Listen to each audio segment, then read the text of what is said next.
بسم الله الرحمن الرحيم يريدون أن يطفئوا نور الله بأفواههم ويابي الله إلا أن يتم نوره ولو كره الكافرون. صلوات.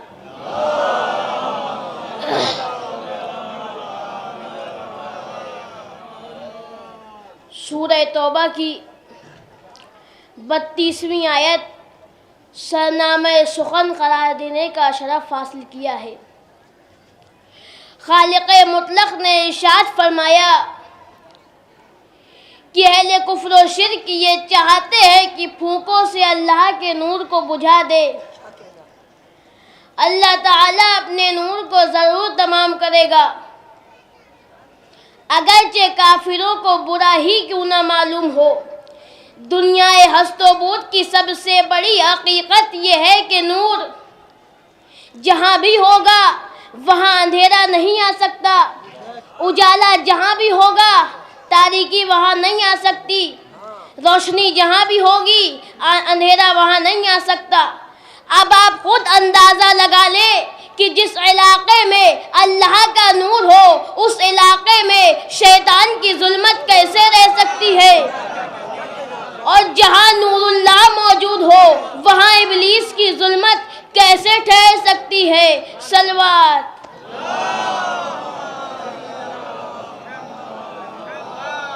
اتنی عظیم الشان لائق صدر و احترام وہ ہستی جسے نور اللہ کے اسم گرامی سے مسمى بنا لیا، تو وہ ذات گرامی نور علم و عمل، زید و ورع کی روشنی، تقوی و پرہیزگاری کی چمک، شجاعت و صداقت کی ذوف شانی سے خود کو اسم بامسمى نور اللہ بنا لیا. صاحب سلطنت مغلیہ، مالک تخت و تاج، ظالم شہنشاہ نے عقل سلیم سے دوری اختیار کر لی، ظلم و تشدد کو وتیرہ، شراب نوشی اور میخواری کو شیوا، استعماریت اور بربریت کو سیرت، اور عیش و عیاشی و عشرت کو کردار بنا لیا، اور جہانگیر کے لقب سے ملقب ہونے کے باوجود بھی کائنات کو اپنے قبضے میں نہ کر سکا.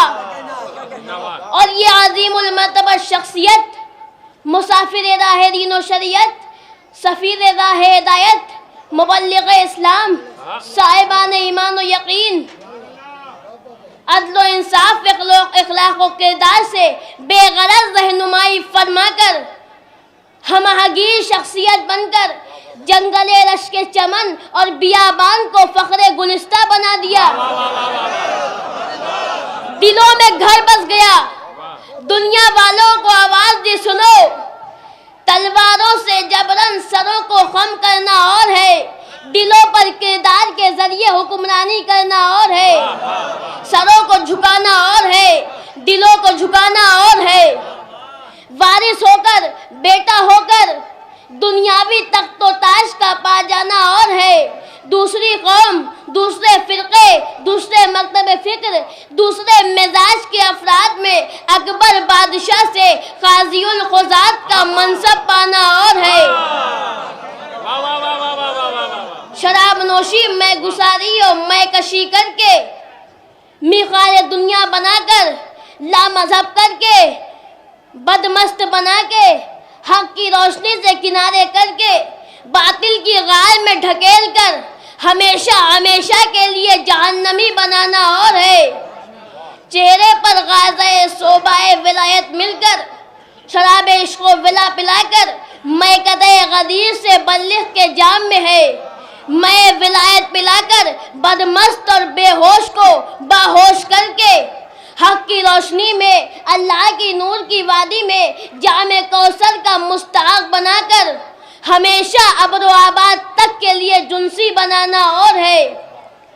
شکوک و شبہات کے ریگستانوں میں، نفاق و فسق و فجور کے چٹیل میدانوں میں، بدگمانی و بدعقیدتی اور بے یقینی کے ہمار و سور دوڑا کر اپنی خام خیالی اور کج فہمی کی سیدھے سادے نو مذہب افراد پر دھاک جمانا اور ہے.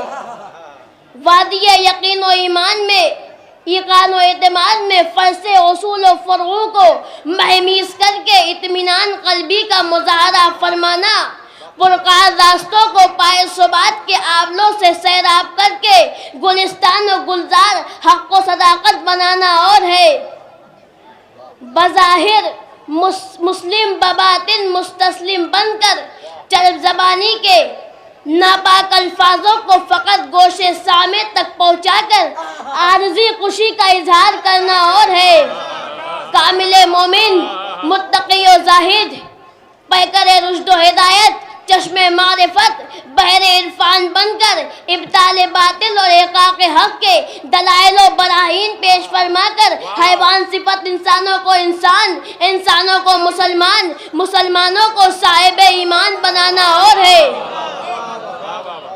بزرگان محترم، آج شہر آگرہ میں اس ہستی محترم سید قاضی القضات سید نور اللہ شوستری علی اللہ مقامہ کے سلسلے سے چند جملے اپنی کم علمی، کوتاہ نظری اور کم آئینگی کے ساتھ پیش کرنا چاہتا ہوں کہ آپ اللہ کا نور تھے، اللہ کی آیت، عالم بعمل اور مروج دین و شریعت تھے، فقہ جعفری کے پیغمبر اور علوم و معارف میں ہمہ تن مصروف رہنے والے شجاع و بہادر مرد میدان، مجاہد حق آگاہ، صاحب تصانیف و تالیفات تھے۔ ابطال باطل کے مصنف کو احقاق حق لکھ کر دندان شکن، مسکت اور منہ توڑ جواب دینے والے تھے۔ جان کے خوف و قتل کے بغیر، ظلم و قتل سے ڈرے بغیر، ظلم کی آنکھوں میں آنکھیں ڈال کر حق کا پیغام پہنچانے والے پیغمبر عدل و صداقت اور مجاہد اعظم و قائد ملت تھے۔ صلوات۔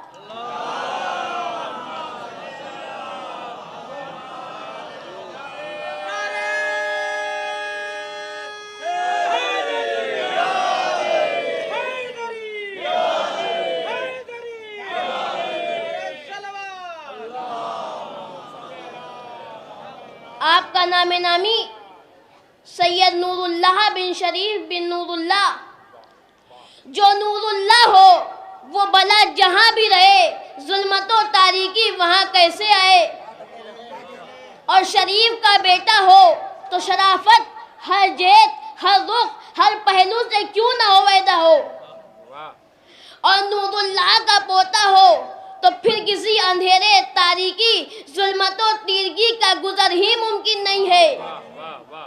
آپ کا شرع نسب نوح محمد والے محمد علیہ السلام، سید الساجدین زین العابدین حضرت امام علی ابن الحسین علیہ السلام سے منتہی ہے۔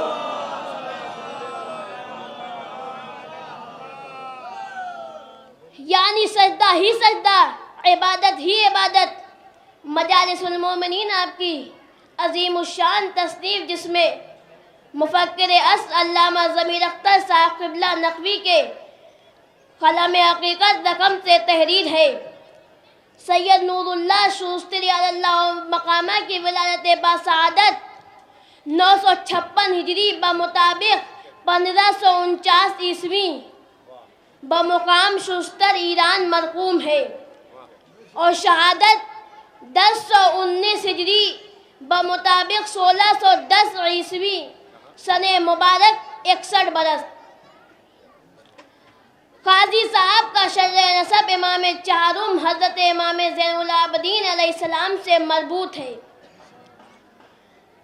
آپ امام چہارم کی 27ویں اولاد۔ عہد اکبری میں قاضی صاحب کی آمد، یعنی قاضی صاحب 992 ہجری میں جب آپ کی عمر 36 سال کی تھی، مشہد مقدس ایران سے ہندوستان وارد ہوئے۔ یہاں آپ کی ملاقات سب سے پہلے ابو الفتح گیلانی سے ہوئی۔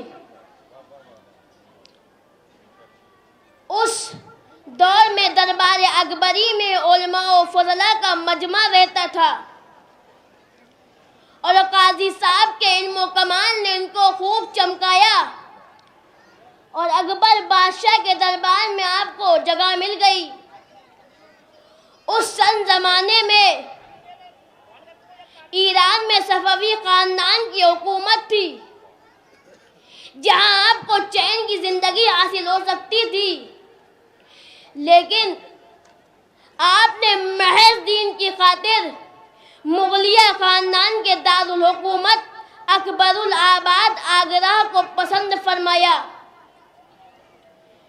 ہندوستان کی تاریخ میں تبلیغ مذہب حق و دعوت جو مقام سید فاطمی، عالم ربانی، مجاہد لسانی، صاحب حیات جاویدانی جناب شہید ثالث کا ہے، وہ اور کسی کا نہیں۔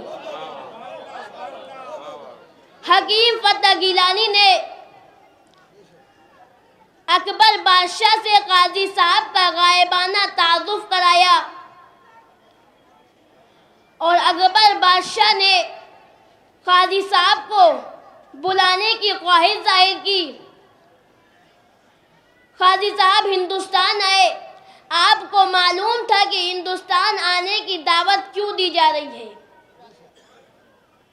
کیونکہ ابو الفتح گیلانی نے مراسلات کے ذریعے قاضی صاحب کو ہندوستان کے حالات بتا دیے تھے۔ آپ نے بالاعلان اپنی شیعت کو ظاہر کیا اور مذہب امامیہ کی تبلیغ میں مصروف ہو گئے، جس کا نتیجہ یہ ہوا کہ جو لوگ تقیہ میں گرفتار تھے انہوں نے اپنی شیعت کو ظاہر کیا اور مذہب امامیہ کو اختیار کرنا شروع کر دیا۔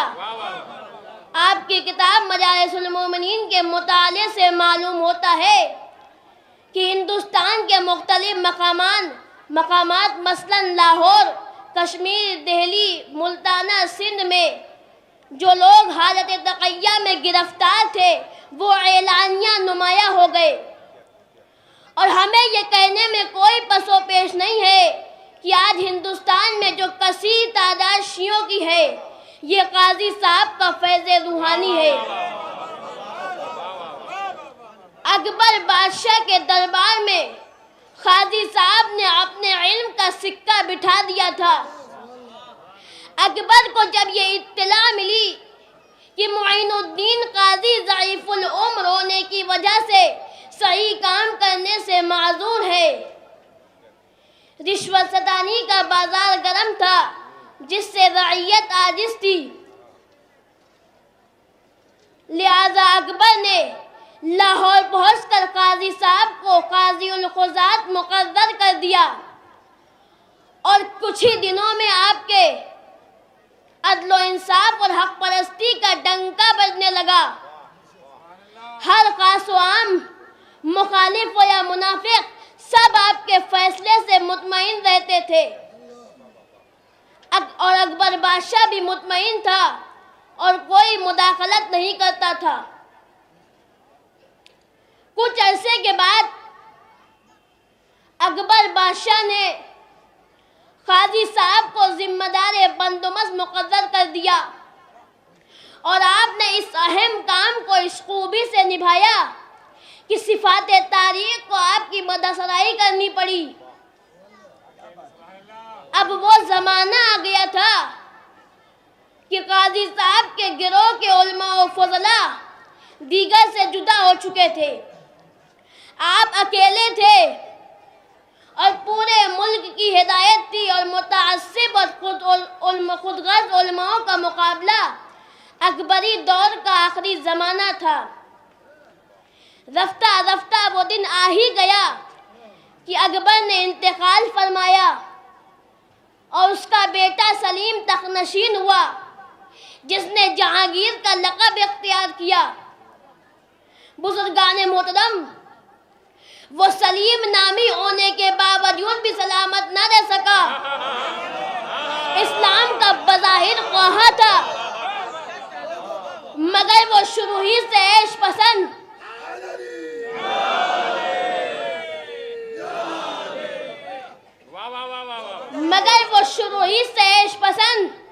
آرام طلب تھا، سیر و شکار کا شوقین، مائے نوش میں اپنا ثانی نہیں رکھتا تھا۔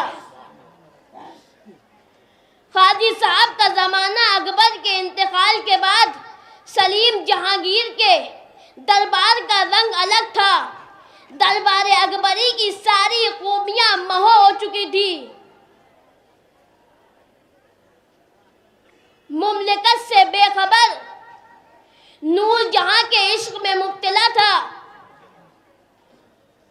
لہذا میدان خالی پا کر متعصب لوگوں کو موقع ملا۔ اکبر کے دور میں قاضی صاحب کے خلاف شکایتیں پہنچائی، مگر اکبر کے تدبر نے کبھی ان کو موقع نہ دیا کہ لگو شکایات پر کوئی ضرر قاضی صاحب کو پہنچایا جا سکتا۔ مگر سلطنت سے غافل جہانگیر کے دربار میں درباریوں نے آزادی سے شکایتیں پہنچائی اور کمزور طبیعت بادشاہ جہانگیر شکایات سے متحد ہو گیا۔ جہانگیر کو تخت پر بیٹھے 5 سال ہو چکے تھے اور قاضی صاحب کے خلاف بہت سی کارروائیاں ہوئی تھی مگر کارگر نہیں ہوئی تھی۔ آخر مخالفین نے ایک شخص کو آمادہ کیا کہ وہ قاضی صاحب کی شاگردی اختیار کر لے۔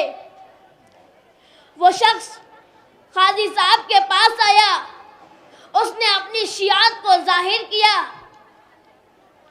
اور شاگردی اختیار کر کے رفتہ رفتہ اتنا اعتماد دلایا کہ قاضی صاحب اپنی کتابیں اس نئے شاگرد سے لکھوانے لگے۔ اس نے تصانیف نقلیں خفیہ طریقے سے مخالفین تک پہنچانا شروع کر دیا۔ مخالفین نے ایک مضمون تیار کیا جو جہانگیر کو مشتعل کر سکتا تھا اور اس شاگرد کے ذریعے قاضی صاحب کی کتاب میں تحریر کرا دیا جس کا کوئی ربط نہ تھا، مگر شراب خور بادشاہ جہانگیر کے قلم نے مخالفین کا مقصد پورا کر دیا۔ ایک محضر تیار کیا جس پر 4 سزائیں تحریر تھیں۔ خاردار درے لگائے جائے، گدی سے زبان کھنچوا لی جائے، شیشہ پگھلوا کر پلوا دیا جائے، سر تن سے جدا کر دیا جائے۔ جہانگیر نے بغیر کچھ سوچے سمجھے نشے کی حالت میں اس پر دستخط کر دیا۔ اب کیا تھا، سلسلہ سیادت کا ایک تابندہ مورد گوہر زوال آ گیا۔ جلادوں کے پہرے میں بے رحم مجلس شورا میں قاضی صاحب پیش کیے گئے۔ آپ کو قتل کی خبر سنا دی گئی۔ آپ کے لاکھ پوچھنے پر بھی سبب قتل نہ بتایا گیا۔ عصر کا وقت تھا، 18 ربیع الاول 1019 ہجری بروز جمعہ۔ آپ نے نماز کی مہلت مانگی، برقت تمام دی گئی۔ نماز کی فراغت کے بعد آپ کو شہید کر دیا گیا اور آپ کا لاشا اس جگہ پر پڑا ہوا تھا جو شہر سے زیادہ متعفن مقام تھا، جس کے بارے میں کسی کو خبر بھی نہ تھی۔ کئی دنوں کے بعد ایک ایرانی سردار کے خواب میں سید کونین کی زیارت ہوئی۔ ان کی زبانی ملا ہے کہ جاؤ آگرہ جاؤ، میرے فرزند کی لاش مطہر خراب جگہ پر پڑی ہوئی ہے، اسے دفن کرو۔ یہ مرد مومن اپنے چند ہمراہوں کے ساتھ آگرے آیا اور جہانگیر سے لاش کو دفن کرنے کی اجازت لی۔ سید راجو بخاری، جن کا ذکر مجالس المومنین میں خود قاضی صاحب نے کیا ہے، انہوں نے نماز جنازہ پڑھائی اور لاش کو سپرد خاک کیا اور یہ فیصلہ کیا کہ میں اپنی پوری زندگی قبر کی مجاوری میں بسر کروں گا، مگر مخالفین نے ان کو بھی موقع نہ دیا۔ اتنا مجبور کیا کہ وہ قصمبا باڑی دھول پور چلے جائے۔ وہ دھول پور چلے گئے، وہیں ان کا انتقال ہوا، وہیں دفن ہوئے۔ بزرگان محترم، قاضی صاحب بے انتہا عامل و زاہد، متقی و پرہیزگار، محب اہل بیت اور عاشق عزت و قرآن تھے۔ آپ کی قبر سے پہلے زائر علامہ فردوس مآب رضوان اللہ علیہ اباقات الانوار میں 1270 ہجری میں جب آپ آگرے آئے، زیارت سے مشرف ہونے کے بعد آپ نے قاضی صاحب کو بہت بڑے دوست اور بہت بڑے عالم دین ہونے کو لکھا۔ 1310 ہجری میں مزار مقدس کے انتظام میں سرکار ناصر الملت کی سرپرستی میں انجمن معین الزائرین قائم ہوئی، جس میں سالانہ مجلس یاد شہید ثالث کی بنا ہوئی۔ سرکار ناصر الملت کی سرپرستی میں وقتاً فوقتاً تعمیرات ہوئیں۔ سرکار ناصر الملت کی وفات ہو گئی، اس کے بعد آپ کے خلف رشید سرکار سعید الملت تابسرا کو 1942 عیسوی میں مزار مقدس کی سرپرستی حاصل ہوئی، اور آپ کے برادر بزرگ سرکار نصیر الملت تابسرا دونوں مزار مقدس کی سرپرستی میں گوشہ رہے۔ سرکار نصیر الملت کی وفات 1966 میں ہوئی، تدفین کربلا معلی میں ہوئی۔ سرکار سعید الملت کی سرپرستی میں تیسری بار مزار مقدس کی تعمیر ہوئی۔ سرکار سعید الملت کی وفات 1967 میں ہوئی، تدفین آگرے میں ہوئی۔ سرکار سعید الملت کی وفات کے بعد روح الملت علامہ علی ناصر سعید اباقاتی بقیت السلف خاندان اشتہاد کے چشم و چراغ سرپرست مزار مقدس ہوئے۔ ان کا سایہ اللہ باقی و برقرار رکھے۔ بزرگان محترم، وہ نور اللہ جو الہی نورانیت کائنات میں بکھیرتا رہا اور کبھی ظلم کے سامنے اپنے سر کو نہ جھکایا۔ بس عزاداروں،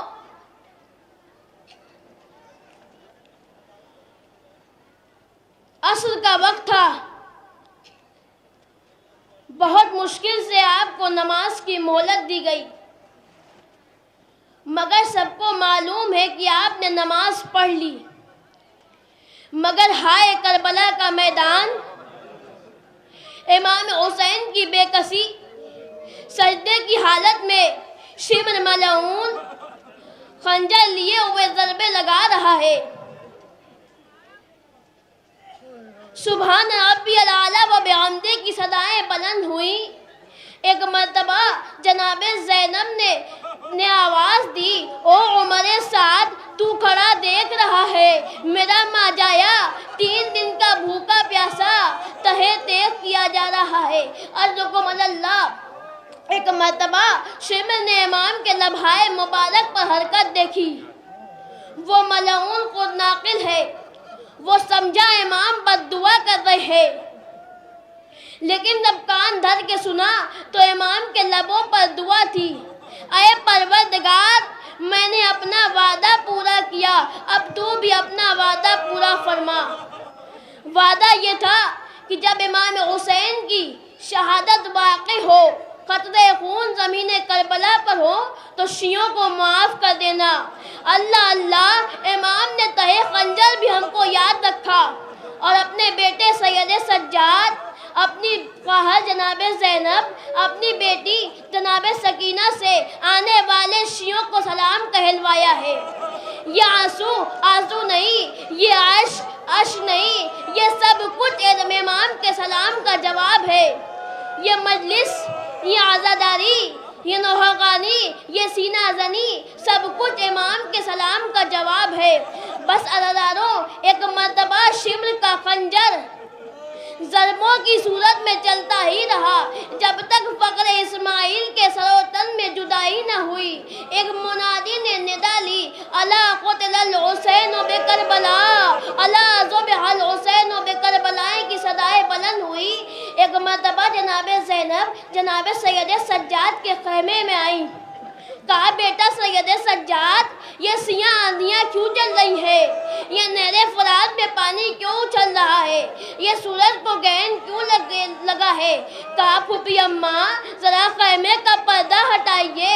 اب جو پردہ ہٹا تو امام حسین کا سرے بریدہ نوکے نیزہ پر بلند دیکھا، آواز دی، السلام علیکہ یا ابا عبداللہ۔ اے پھوپھی اماں، میں یتیم ہو گیا، آپ بن بھائی کی ہو گئی۔ عزکم اللہ، بس چند جملے اور مجلس تمام۔